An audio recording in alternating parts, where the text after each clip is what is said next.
Ყოველდღე ხედავთ ფაქტობრივად აქციებზე. გითხარით პირველ რიგში როგორი განწყობა გაქვთ ახლა პროცესი როგორც მიდის, ხართ ოპტიმისტურად განწყობა. რა არის? პატას მერეც კი ოპტიმისტურია და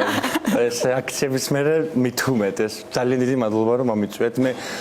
მე არ ვარ ესეთი კომპეტენტური ადამიანი, ჩემზე ბევრად კომპეტენტური ადამიანები არსებობენ, მაგრამ დღეს ყველა ვინც აქციაზე ვართ, ალბათ ყველაზე კომპეტენტურები ვართ იმ თვალსაზრისით, რომ ყველას გვინდა ერთი რაღაც და ეს არ არის, რომ საქართველოს უკეთესი ადგილი იყოს. ხო, ძალიან დიდი მადლობა ყველაფრისთვის, რომ მომიწვიეთ პირველ რიგში. მადლობა პირიქით თქვენ რომ მოხვედით. თქვენ გქონდათ ინიციატივა, როგორ არის საჭირო იმ ხელოვანების მხარდაჭერა, რომლებიც არიან გაფიცულები, რომლებიც საკუთარი შემოსავლის წყარო გადადეს სწორედ პროტესტის მხარდასაჭერად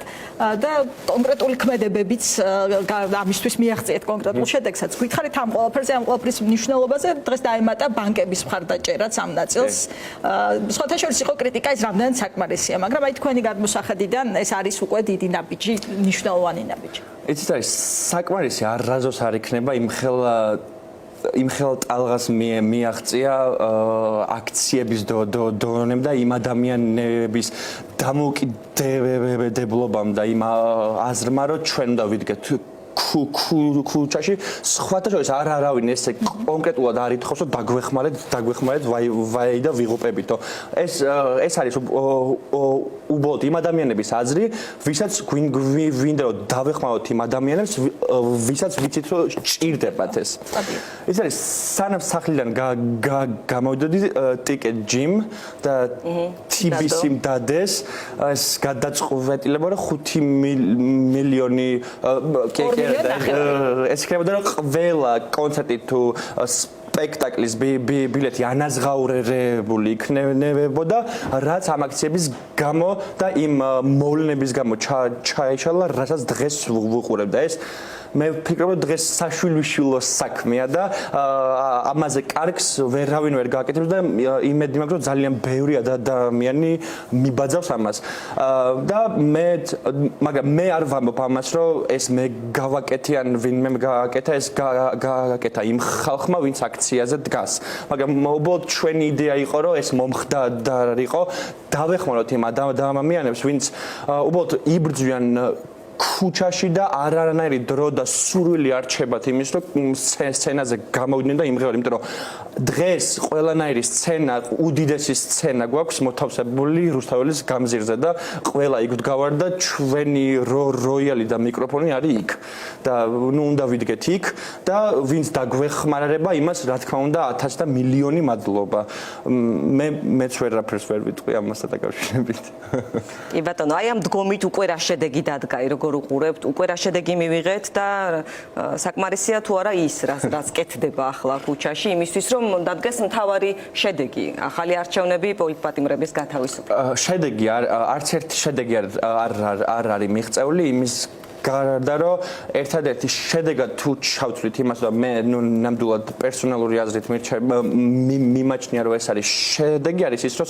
საზოგადოება ნელ-ნელა ერთიანდება ეს არის ძალიან დიდი შედეგი ამ აქციების და საერთოდ რაც 28 ნოემბრიდან ნახეთ შედეგი არის ის რომ ყოველდღე უფრო და უფრო მეტი ადამიანი გამოდის აქციაზე და ახალ სახეებს ხედავ აქციაზე იმიტომ რომ სულ იქ გავარ და სულ ხან ძალიან დიდი ხნის დავიწყებულ მეგობარს ხედავ ხან უცნობი მეცნობა უცებ და სულ ახალი ადამიანები არიან და ყველა იტყვება და მით უმეტეს ირაკლი კობახიძე თუ ამბობს რომ ჩვენ იმის რო ჩება რომ ტანსაცმელი გამოვიცვალოთ და უცებ სხვადასხვა მარშებს შევერთდეთ ესენი არიან სხვადასხვა ადამიანები და თუ არიან ერთნაირი ადამიანები და მეც რამდენიმე მარშს შევერთებები ვარ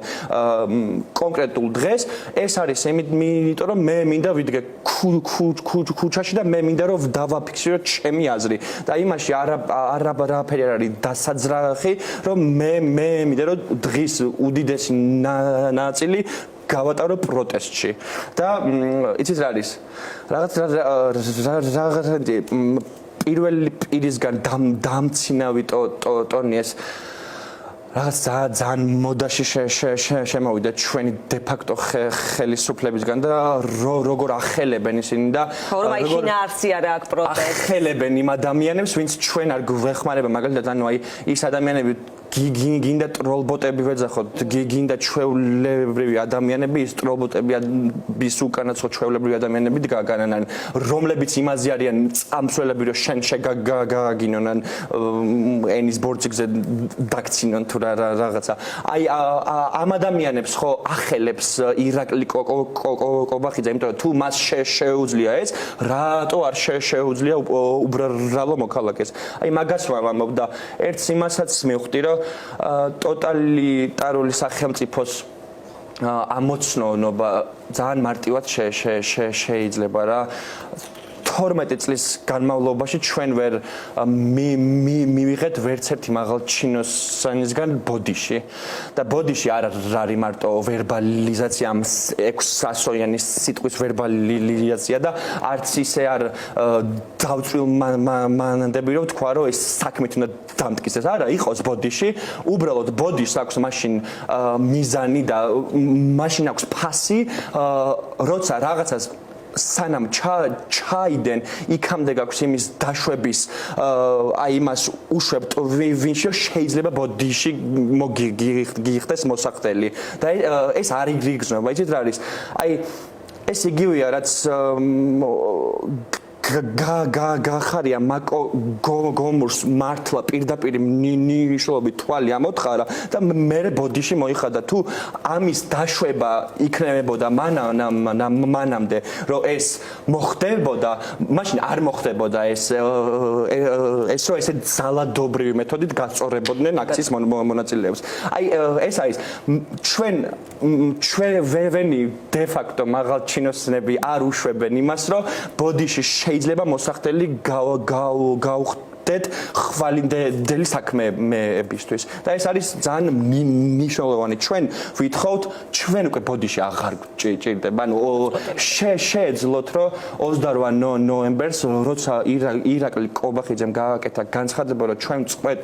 ყველანაირი მოლაპარაკებას ევროკავშირთან აი შეეძლო რომ 2-3 საათში ეთქვა რომ ბოდიში ანუ არ უნდა მეთქვა იმიტომ რომ ხო ნუ აი რაღაც იდიოტობა ვთქვი